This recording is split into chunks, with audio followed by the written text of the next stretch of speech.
지금부터 2023년 4월 10일 월요일 정규 방송을 시작하겠습니다.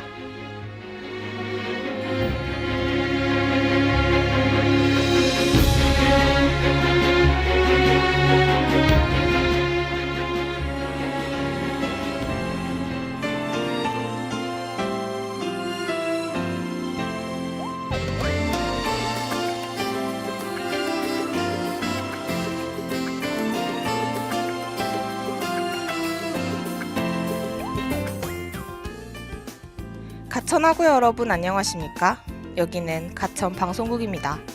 여러분의 가천 방송국에서는 본 대학의 건화기념인 박애를 실천하고 사회적 책임을 다하는 인간상을 구현하고자 신속 정확한 보도와 논평, 아울러 다채롭고 입체적인 방송 제작으로 진취적인 학풍의 진작과 올바른 대학 문화의 창달, 그리고 정사함양을 도모한다는 지향 아래 호출부호 GBS 방송 출력 1.5kW로 하루 3회 90분간에 걸친 음향방송과 캠퍼스 전 지역에 펼쳐있는 모니터를 통해 영상방송을 발사하고 있습니다. 함께하는 참된 방송, 여기는 가천 방송국입니다. GBS.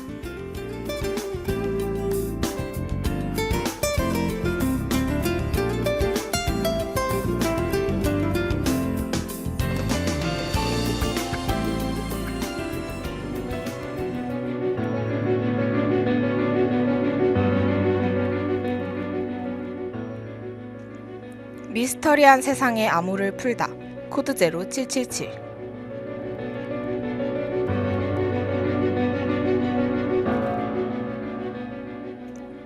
클로저 안녕. 오늘도 클로저와 함께 미스터리한 암호를 풀어나갈 미스터키 미키야. 따뜻했던 봄은 잠시 뒤로 가고 날씨가 다시 쌀쌀해진 것 같아. 비가 와서 그런가? 벚꽃도 비가 오기 전에는 흐드러지게 피어 있었는데 지금 보니 다 떨어져 있더라고. 올해는 벚꽃의 개화 시기가 특히 더 빨랐던 만큼 빨리 진 것 같아서 아쉬운 것 같아. 클로저는 벚꽃 구경 이미 다녀왔어? 나는 나중에 다녀오려고 미루고 있었는데 비 때문에 벚꽃 축제가 다 취소되는 바람에 올해의 벚꽃은 구경하지 못했어. 그렇지만 벚꽃은 내년에도 피니까 잠시 비가 와서 없어졌다고 좌절하는 게 아니라 내년 벚꽃을 기대하며 기다려볼래. 그럼 이제 슬슬 우리의 사건으로 넘어가 볼까? 오늘 사건도 준비됐지 클로저? 함께 가보자구.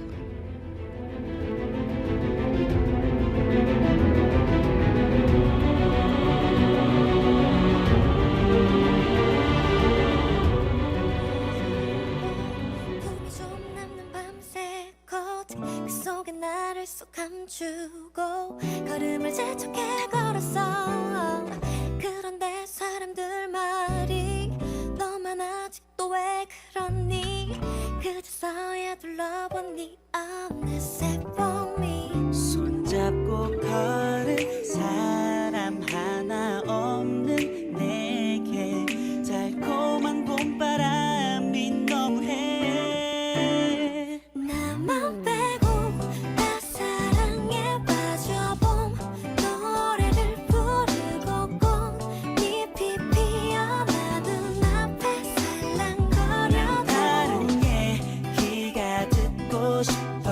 한바탕 휩쓸고 지나가버린 오 봄 사랑 벚꽃 말고 봄 사랑 벚꽃 말고 봄 사랑 벚꽃 말고 봄 사랑 벚꽃 말고 손에 닿지도 않을 말로 나 꿈틀거리게 하지 마라. 맘먹고 밖에 나가도 막상 뭐 별거 있나? 손잡고 걸은 사람 하나 없는 내게 오 사랑 노래들이 너무해. 나만 빼고 다 사랑에 빠져봄 노래를 부르고 꽃잎이 피어나 눈앞에 살랑거려. 다른 얘기가 듣고 싶어. 한바탕 휩쓸고 지나가버린 오 봄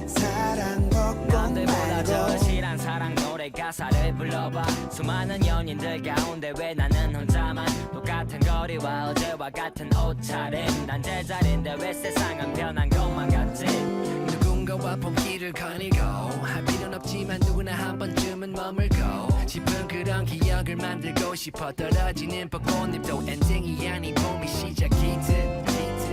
사실은 요즘 옛날 생각이 나 걷기만 해도 그리워지니까 다시 느낄 수 있나 궁금해지지만 And then you know what 나만 빼고 다 사랑에 빠져봄 노래를 부르고 꽃잎이 피어나는 앞에 살랑거려 다른 얘기가 듣고 싶어. 한바탕 휩쓸고 지나가버린 봄 사랑 벚꽃 말고 봄 사랑 벚꽃 말고 봄 사랑 벚꽃 말고 봄 사랑 벚꽃 말고 봄 사랑 벚꽃 말고.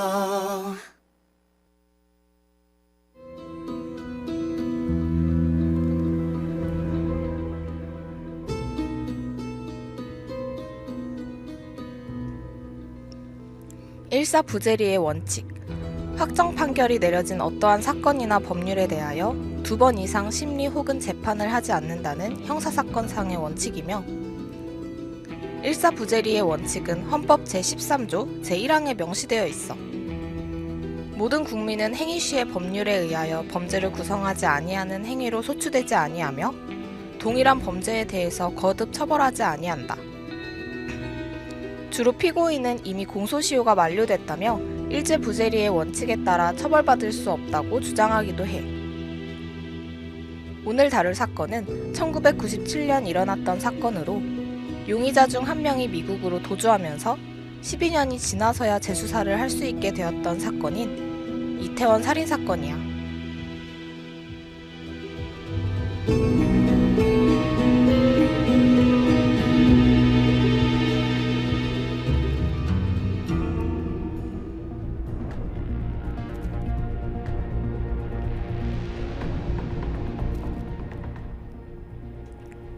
(1997년 4월 3일) 홍익대학교에 다니던 당시 22살 조중필 씨는 여자친구를 집에 데려다주기 위해 이태원을 지나고 있었어. 당시 소변이 마려워 들어간 햄버거 가게. 그리고 조중필 씨는 이곳에서 나오지 못했어. 누군가 조중필 씨를 칼로 찔러 살해한 거야. 왼쪽 목 4번, 오른쪽 목 3번, 가슴 2번. 숨진 조중필 씨의 몸은 온통 칼에 찔린 흔적들로 가득했어. 하얀 화장실은 피로 얼룩져졌지. 신고를 받고 경찰과 119 구급대원들이 사건 현장에 도착했지만 이미 9군데가 흉기로 찔린 조중필 씨는 왼쪽 목 동맥이 절단되는 치명상을 입고 안타깝게도 구급대원이 오기도 전에 그 자리에서 과다출혈로 사망하고 말았어. 조중필 씨는 화장실에서 들어오는 2명의 한국계 미국인과 마주쳤다고 해. 그렇다면 그 2명의 한국계 미국인이 범인인 걸까? 대체 조중필 씨를 왜 살해했으며 누가 살해한 걸까?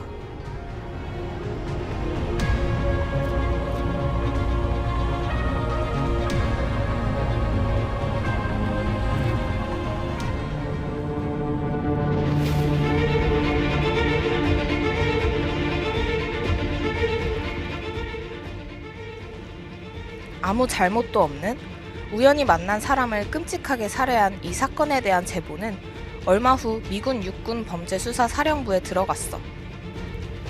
미군 아버지와 한국 어머니 사이에서 태어난 아서 존 패터슨에 대한 내용이었는데 그는 조중필 씨가 마주친 한국계 미국인 중 한 명으로 나머지 한 명은 부모가 한국인이지만 미국 국적을 가진 에드워드 건 리였다고 해.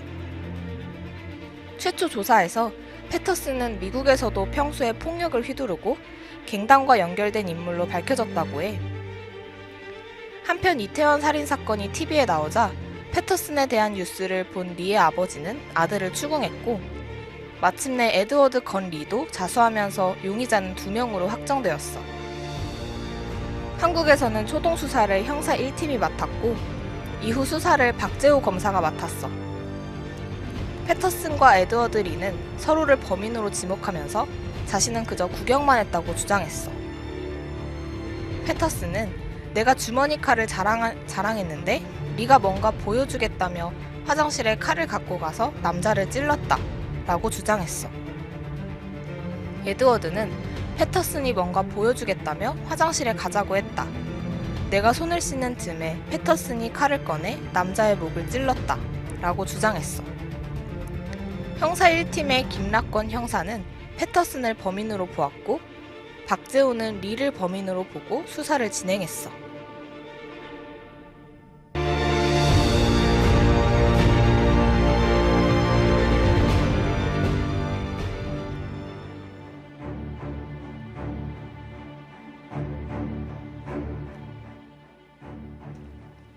그런데 의문스러운 점은 검찰은 리를 살인 혐의로 기소하고 패터슨을 흉기 소지 및 증거인멸 혐의로만 기소했다는 거야. 결국 애초에 살인자로 거론되던 아서 패터슨은 살인죄에서 제외되고 에드워드 리만 살인 혐의죄로 기소되었던 거지. 왜 패터슨을 제외했냐면 조중필 씨 목에는 위에서 아래로 찔린 상처가 있었기에 검찰은 조중필 씨보다 키가 큰 사람이 칼로 찌른 것으로 결론 낸 거야. 당시 리는 키 180cm에 몸무게 105kg으로 172cm에 60kg이었던 패터슨보다 덩치가 컸어. 조중필 씨가 큰 반항을 한 흔적이 보이지 않았기에 검찰은 덩치가 큰 리를 범인이라고 본 거야. 에드워드 리는 1심에서 무기징역, 2심에서 징역 20년형을 받았으나 대법원에 올라간 후 증거가 부족한 수사 문제 때문에 무죄 판결을 받게 되었어. 대법원이 증거가 불충분하다며 무죄 취지로 파기환송하고 이듬해 리의 살인 혐의에 대해 무죄를 확정한 거야. 당혹스러워진 유가족은 패터슨이라도 다시 조사하려고 흉기 소지죄로 고소했지만 설상가상 패터슨은 광복절 특사로 형 집행정지로 풀려나고 말아. 게다가 더욱 어이없는 건 검찰이 출국 금지 연장을 깜빡하는 바람에 패터슨은 미국으로 도주해버렸다는 거야. 누가 봐도 둘 중 하나는 살인범이 분명했지만 검찰 때문에 무죄와 도주라는 결과가 된 것이었지. 참다 못한 유가족은 국가배상소송을 청구했는데 이때가 돼서야 검사가 어이없는 실수를 하는 바람에 패터슨을 놓쳤다는 사실이 드러났어. 그럼에도 불구하고 모든 것이 엉망진창인 이태원 살인사건은 결국 유가족의 손해배상 청구조차 대법원에서 패소당하고 말았어. 억울함에 분통이 터지던 유가족은 부모가 1,500만원, 다른 가족은 100만원의 배상을 받긴 했으나 한 용의자는 기소조차 되지 않고 다른 용의자는 무죄가 확정되어 다시는 재판이 불가능한 상태에 이르고 만 거야. 유가족들이 얼마나 원통하고 억울했겠어. 이대로 묻히는 건가 싶었는데 13년이 지난 2011년 다시 사건의 실마리를 풀 수 있게 돼. 사건의 실마리를 찾아보기 전에 10cm의 봄 투 러브 듣고 올게.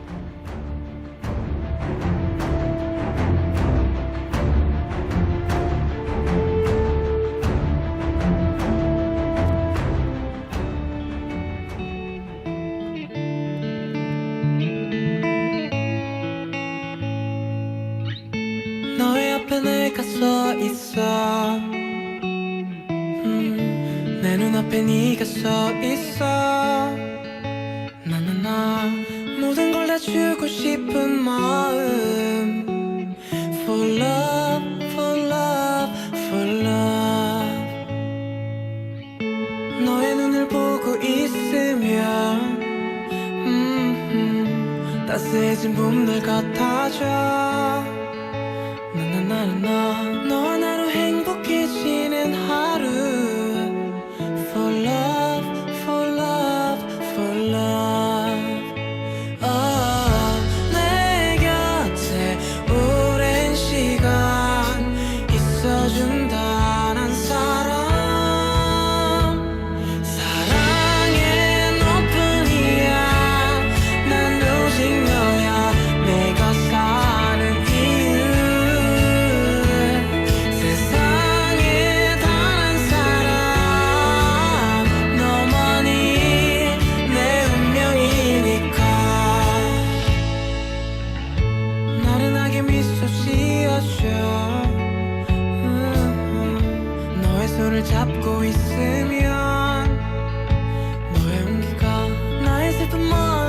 감싸줘 For love, for love, for love 슬픔은 이제 안녕 너와 난 함께 사나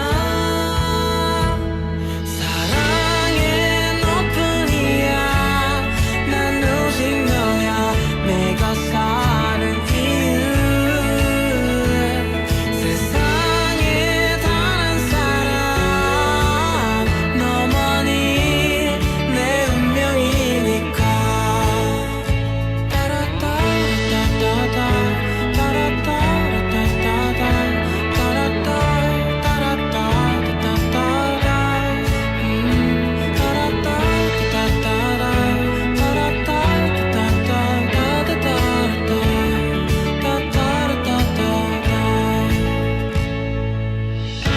I wanna be with you. I gotta see you. I'm falling in love, love, love with you. I wanna be with you. I gotta see you. I'm falling in love, love, love with you. 별빛이 쏟아지듯 내게 다가와 나의 마음속으로 세상에 단 한 사람 너만이 내 운명이니까 너만이 내 사랑이니까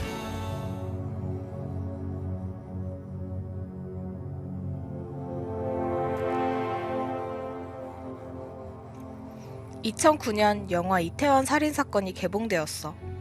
1997년 실제로 일어난 이태원 살인사건을 기반으로 제작했는데 주연 배우들의 열연과 범인을 잡으려는 용의자를 변호하려는 변호사의 치열한 법정 공방, 누가 범인인지 짐작하기 어려운 미스테리어스한 진행이 호평을 받아 2주 만에 48만 명의 관객 동원을 이루며 손익분기점을 넘어섰어.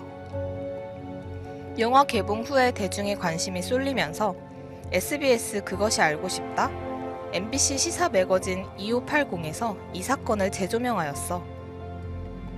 사건이 다시 재조명되며 재수사를 요구하는 여론이 커져갔고 결국 국회 국정감사에서까지 논란이 되면서 검찰이 재수사를 선언하게 됐어.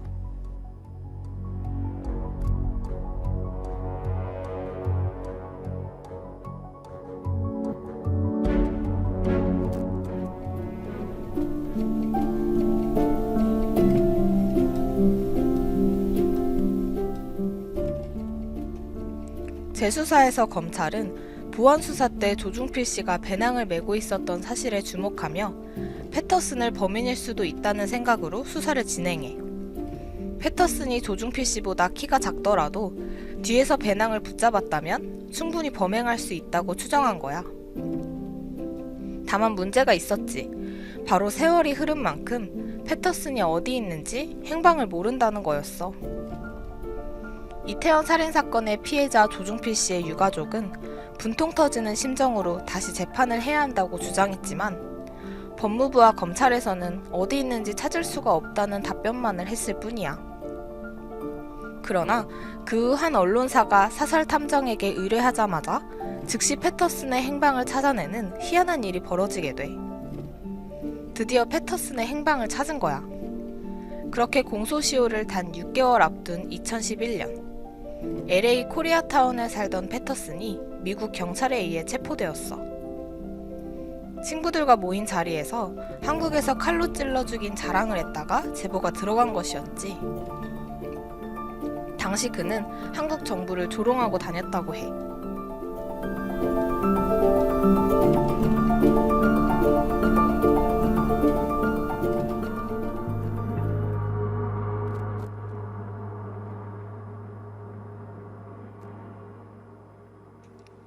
이 정보가 한국에도 전해지자 한국은 범인 인도 신청을 했으며 미국에서는 송환 절차 재판이 열렸어. 이때 아서 패터슨은 또다시 에드워드 리가 죽였다는 주장을 하기 시작했어. 끝까지 자신은 죽이지 않았다고 부인한 거지. 그러면서 자신은 2012년이면 공소시효가 끝난다고 주장하기도 했어. 그러자 이에 한국 검찰은 공소시효가 끝나기 전에 패터슨을 살인 혐의로 기소했고 공소시효가 정지되었어. 먼저 기소를 하면 공소시효의 의미는 없어지기 때문이야. 검찰은 진술 분석을 통해 리가 패터슨에게 범죄를 저지르라고 시키고 칼을 주고 주변 동향을 감시하며 목을 여러 차례 찌른 것은 패터슨인 것으로 분석됐다고 밝혔어. 수사에 의하면 1997년 이태원 살인사건 당시 에드워드 리는 아서 패터슨에게 범죄를 저질러 보라고 칼을 주며 선동했고 그가 주변의 망을 봐주는 동안 패터슨이 홍익대학교생 조중필을 살해했다는 거지. 조중필 씨는 그렇게 아무 이유 없이 살해를 당한 거였어.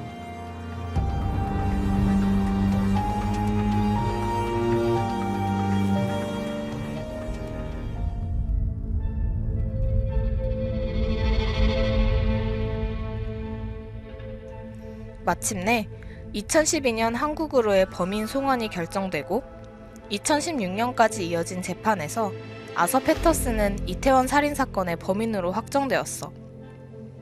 하지만 1997년 당시 그의 나이가 만 18세 미만이어서 무기징역을 주진 못하고 징역 20년형에 그쳐야 했지. 그의 말에 다시 항소심이 열렸으나 이번에도 역시 그대로 패터슨의 20여 년 형이 확정되었어. 그러나 재판부도 에드워드 리가 공범일 가능성이 있다는 걸 인정했지만 살인범 혐의는 이미 무죄가 내려져 버렸고 공범 혐의는 공소시효가 지나버렸으니 일사부재리의 원칙에 따라 벌을 줄 수가 없었어. 2017년 유가족은 검찰의 부실 수사와 국가의 책임을 문제 삼아 다시 소송을 제기하였으나 10억 소송과 달리 3억 6천만 원밖에 받을 수 없었다고 해. 이태원 살인사건의 피해자 조중필 씨와 그의 유가족의 원한만 가슴 아프게 남은 사건이 되고 만 거야. 그러면 오늘의 마지막 곡 폴킴의 모든 날 모든 순간 들으면서 오늘의 코드 제로하는 시간 가져볼게.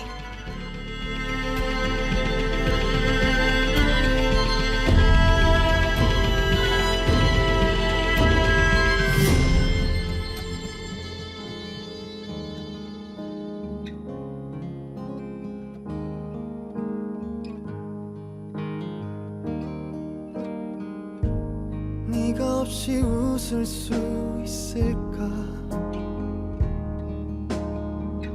생각만 해도 눈물이 나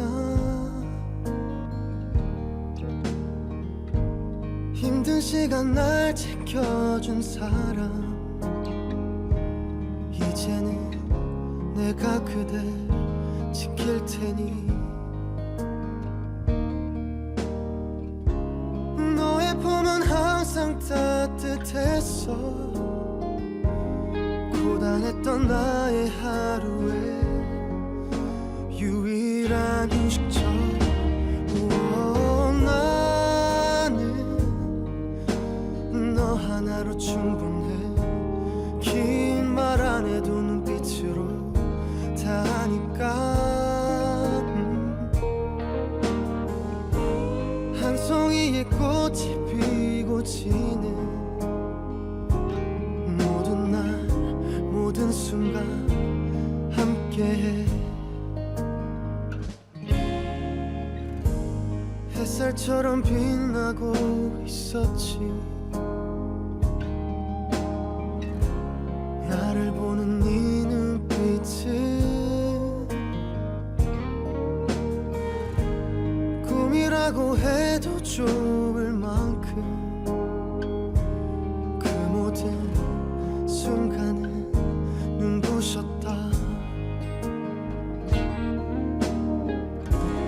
불안했던 나의 고된 삶에 한 줄기비처럼 다가와 날 웃게 해준 너 나는 너 하나로 충분해 긴 말 안 해도 눈빛으로 다 아니까 한 송이의 꽃 피고 지는 모든 날 모든 순간 함께해. 알 수 없는 미래지만 네 품속에 있는 지금 순간순간이 영원했으면 해.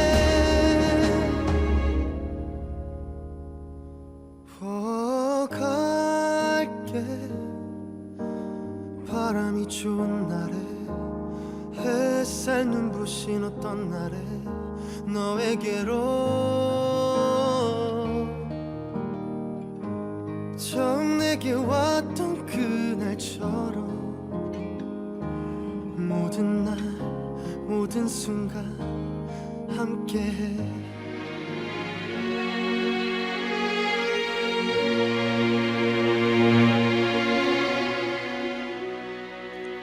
오늘 이태원 살인사건을 얘기하면서 너무 화가 났던 것 같아. 검찰이 어처구니 없는 수사를 벌이고 실수를 연발하면서 진범을 놓아주고 공범을 진범이라고 기소했다가 패소한 사건이니까 말이야. 그 덕에 진범은 10여 년 동안 한국을 조롱하면서 편히 살았고 공범은 아무 벌도 받지 않았기에 당시 사건 수사에 대해 아쉬움이 큰 것 같아. 이런 사건이 일어나고 억울하게 국민이 당하면 그걸 제일 먼저 풀어주는 게 나라와 법이 존재하는 이유 중 하나라고 생각해. 그러니 다시는 이러한 실수로 억울한 죽음이 일어나지 않도록 국가가 나서야 되는 거 아닐까? 그럼 우리는 다음 주에 또 다른 코드를 제로시키러 만나자. 지금까지 제작 연출 성다정, 기술 김서연, 진행은 코드를 제로하는 미스터키 미키 김민경이었습니다. 클로저 안녕.